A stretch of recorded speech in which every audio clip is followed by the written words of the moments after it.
지방에서 올라와 서울에 취업을 해 고시원에서 살고 있는 남선식 씨.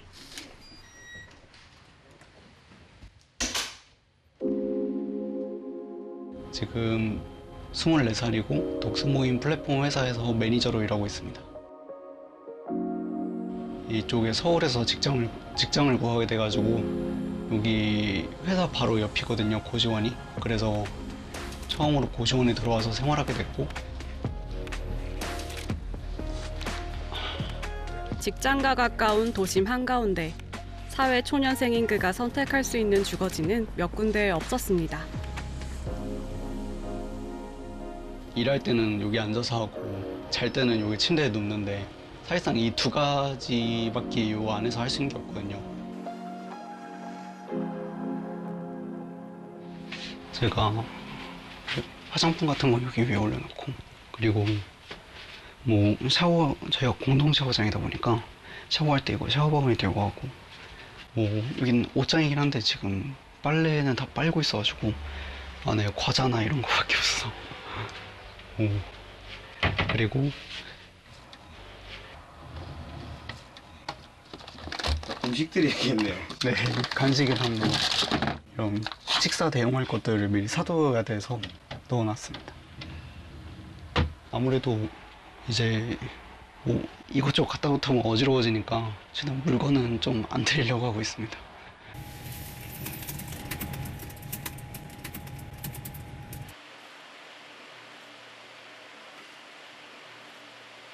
저만의 공간이 고시원 방 하나다 보니까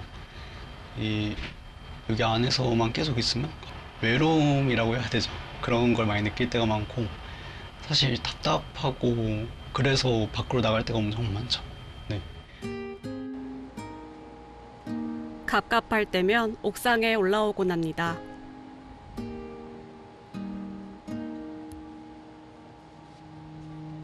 저 넓은 서울 한켠에 언제쯤 내 공간이 생길까? 조금씩 나아질 거라는 믿음으로 그는 서울이라는 도시에 적응해 보려 합니다. 좀 불편하더라도 참고 견디다 보면 더 좋은 생활이 미래가 올 거라고 생각을 하기 때문에 그런 긍정적인 생각하기 위해서 올라오는 것 같아요. 서울의 다른 청년들은 어떨까요? 1인 가구 청년 60% 이상이 10평 이하의 공간에서 살고 있습니다. 당장 내일내일에 일할 것을 생각하기에 급급하지, 그 공간에서 나는 여기에서 10년 뒤에 뭘 해야지, 나는 여기에서 뭐 10년 뒤에 누구랑 어떻게 살아야지, 이런 것들을 낙관적으로 상상하는 건 너무 어려운 일이에요. 이 모든 것이 젊은이들의 어떤 그 선택에 영향을 주는 방식으로 나타나고 있다라는 것. 그러니까 이런 스트레스가 출산율에 영향을 준다라는 것, 굉장히 관련성이 높은 거고요. 합계 출산율 0.78시대. 하지만 서울의 합계 출산율은 그보다도 훨씬 낮은 전국 최하위를 기록하고 있습니다. 이것은 무엇을 의미하는 걸까요? 예전 아주 오래전에 60년대 말에 칼 혼이라는 사람의 쥐 실험에서도 명료하게 검증되었던 어떤 그런 관계입니다. 그 밀도와 출산율의 관계. 미국의 생태학자이자 행동과학자였던 카론 박사의 실험이었습니다. 생존에 필요한 모든 요소들이 충분하게 공급되는 제한된 공간. 개체수가 많아지면 쥐가 어떤 행동 변화를 보이는지 관찰해봤습니다. 초반에는 개체수가 빠르게 늘었지만 공간의 밀도가 높아지자 출산율은 급격히 감소. 600일이 되자 개체수는 더 이상 늘지 않았습니다. 실험의 끝은 어느 부분에서 출산율이 감소를 하다가 나중에는 아주 출산을 포기하는 단계까지 가더라라는 것. 그래서 결국은 그게 하나의 트렌드로 자리 잡고 그게 익숙해진 상태에서 사실 쥐가 거의 멸종 위기에 가는 어떤 그런 단계까지 갔다라는 이 60년대 말에 하나의 실험에서도 나타났습니다. 서울은 이대로 괜찮은 걸까요? 일자리와 기회를 찾아 끊임없이 몰려드는 청년들. 경쟁은 치열하고 삶은 팍팍합니다. 그야말로 악순환이죠. 왜 다른 선택지는 없는 것일까요? 이 공간 썰림 현상이 만들어내는 그 경쟁에서 낙오된 이들이 갖는 고통, 이런 것들을 해결하기 위해서 이 서울 중심적 사고가 누그러져야 된다라는 생각이 들고요. 부동산, 교통, 복지 이런 부분들에서 아무리 확충을 해봐야 밑 빠진 독에 물 붓기죠. 결국은 지방에서도 희망이 있어야 지방에서의 삶의 질이 높아져야 또 거기서도 청년들이 기회를 찾을 수 있어야 사실은 수도권의 문제도 같이 해결되는 것이거든요. 모두가 서울을 향할 때 다른 방향으로 선택을 한 청년들이 있습니다.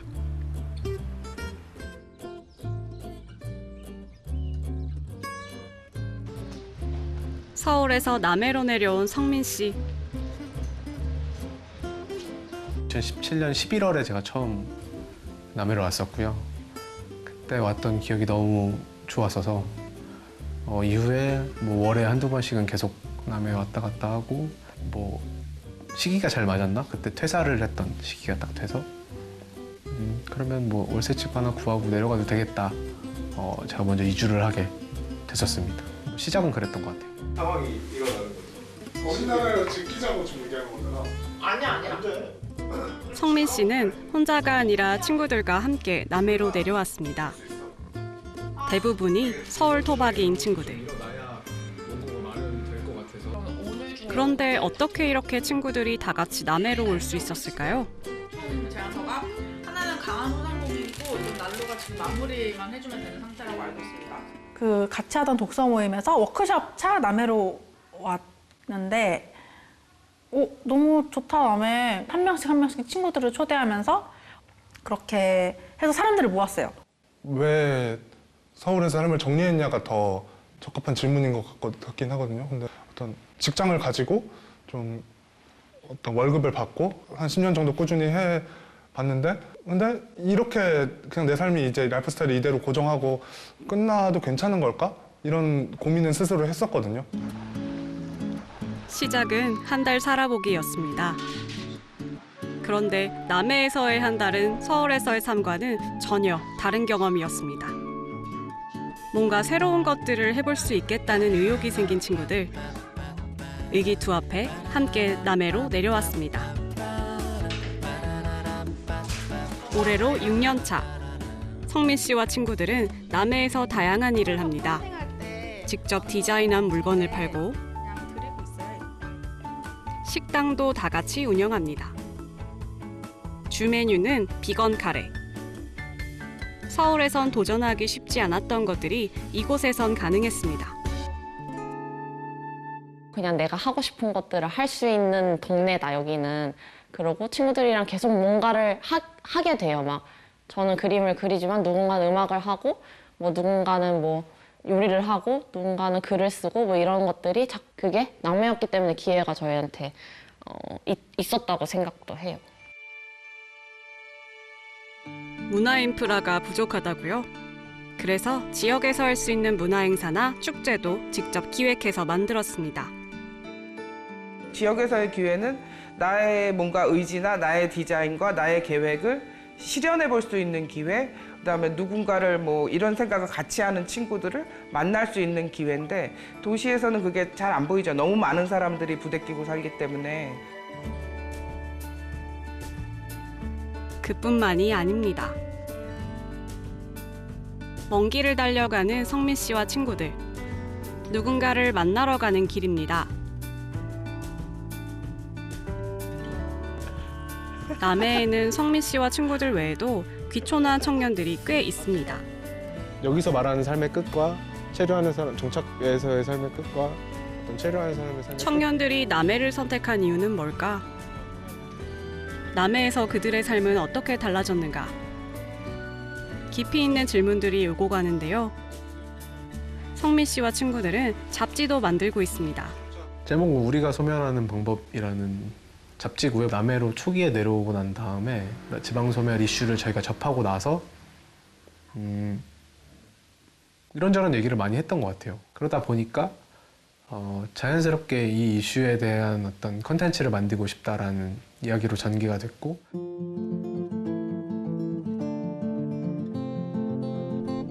지방을 소멸하는 곳으로만 바라보는 시선이 아니라 지방에 사는 사람들의 이야기를 통해 지방에 남아있는 것들이 무엇인지 들여다보고 있습니다. 우리의 관점은 거기 있었던 것 같아요. 심각한 어떤 문제로서만 인식되는 게 아니라 어떤 가능성이나 어떤 기회 같은 것들을 좀 만드는 잡지가 될 수 있지 않을까? 이번 인터뷰 대상인 권월 씨는 2년 전 서울에서의 삶을 뒤로하고 남해행을 택한 음악가입니다. 남해에서도 서울에서와 마찬가지로 같은 음악을 하지만 그 속에 담긴 가치관은 많이 바뀌었습니다. 나의 성과, 나의 이름을 더 알리는 것이 가장 큰 가치관이었는데, 근데 이렇게 우연히 한 달 살게 되면서 지금 2년 차 되고 있는데 이제 그런 우선순위가 바뀐 것 같아요. 남해도 해마다 인구가 줄어 현재 소멸 고위험 지역으로 불리고 있습니다.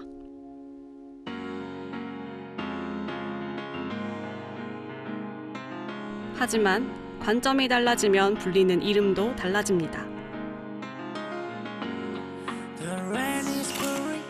성민 씨와 친구들에게 삶의 터전이 된 남해는 소멸의 땅이 아니라 가능성과 기회의 땅입니다.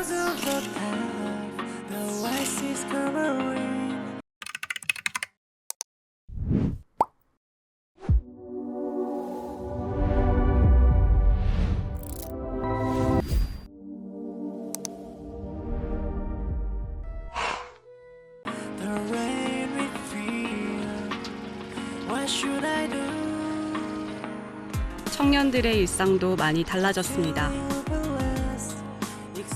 복잡하고 붐비는 도시에서 늘 쳇바퀴 돌듯 사는 삶에선 여유란 손에 잡히지 않는 먼 이야기였죠. 하지만 이곳에선 천천히 제 속도대로 가도 충분히 닿을 수 있는 거리에 여유가 있습니다.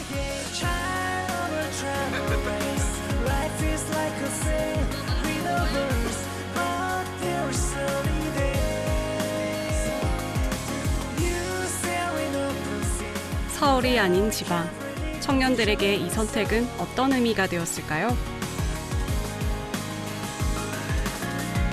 내 것을 보여줄 기회가 오히려 더 많은 느낌? 서울이 좋다고 생각하실 분도 있겠지만 여기만의 강점도 분명히 있는 것 같아요. 저한테는 그 계기나 기회 같은 게 오히려 남해에 있었던 것 같아요.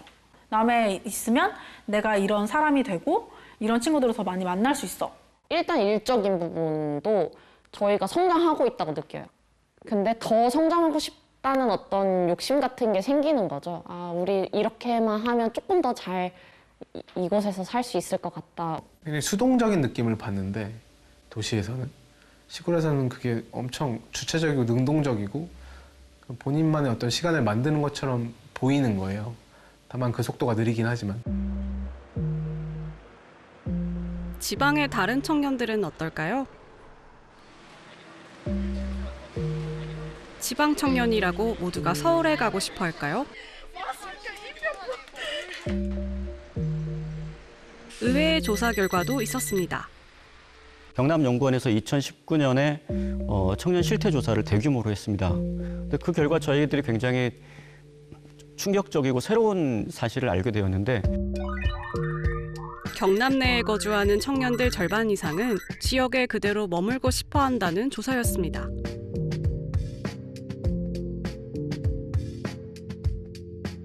이것은 무엇을 의미하는 걸까요? 지방 청년들의 이야기를 좀 더 듣기 위해 한 대학을 찾았습니다.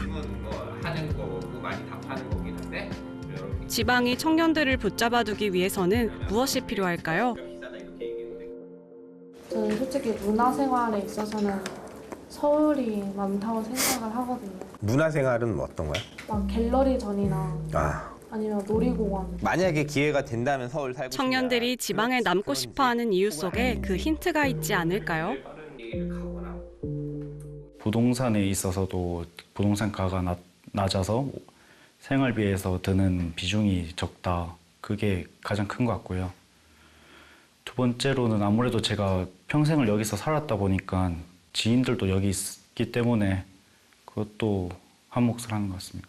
나는 과연 서울에 가서 적응을 할 수 있을까 뭐 그런 생각도 들고 그런 부분에서 이제 생각을 하다 보니까 그냥 남아 있겠다 이런 생각을 하는 것 같습니다.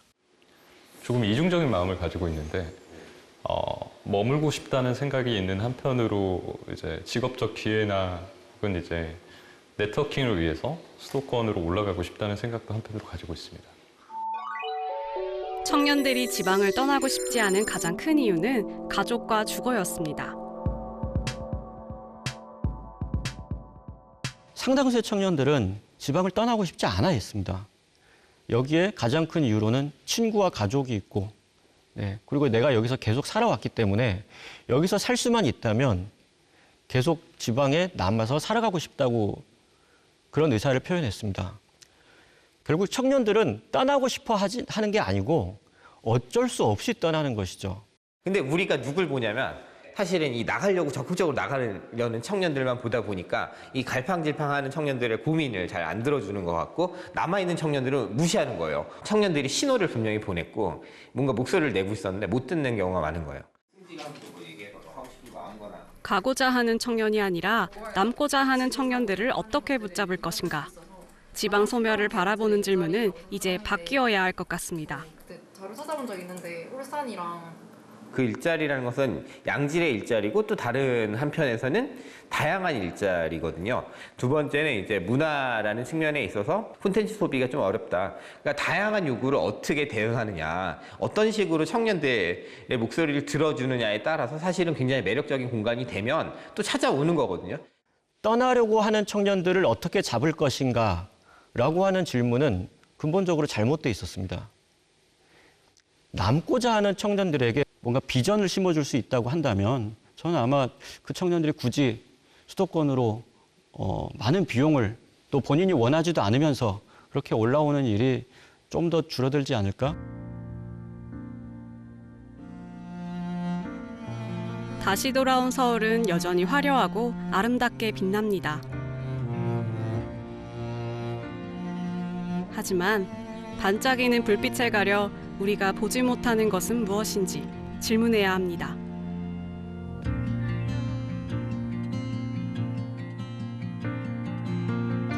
지방의 청년들이 수도권으로 몰려들어오는 상황에서 서울도 지속 가능한가? 이런 근본적인 질문을 지금 바로 던지지 않으면 안 된다고 생각합니다.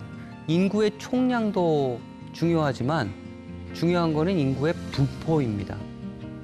그 남아있는 인구가 어떤 분포를 가지고 살고 있는가. 서울 중심적 사고를 탈피해야 출산율도 지금의 상태에서 벗어날 수 있지 않을까 생각을 하고 있습니다.